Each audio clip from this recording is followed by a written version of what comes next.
saaka waxaan ka hadlayaa arrinkii cable-kan weli dhammaan inshallah waxa soo deegay wasiirkii daaqliga ee Djibouti waxa la kulmay madaxweyne ku-xigeenkii iyo 6 wasiir oo kale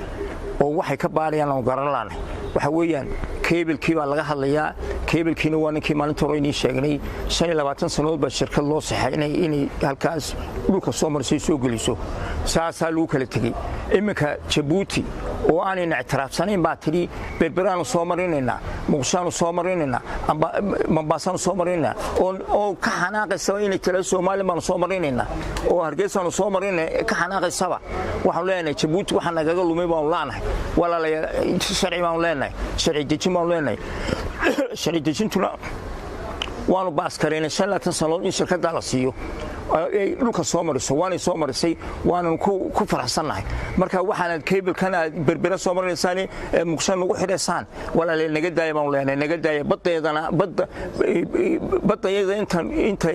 inta leena waan dhaqaanaa ciidankayga jooga isku dhaxaynoo keenay halka doontaan soo mariya oo badweynta indii oceanka leenidiin maayo laakiin xeebtaas noo daayay leenahay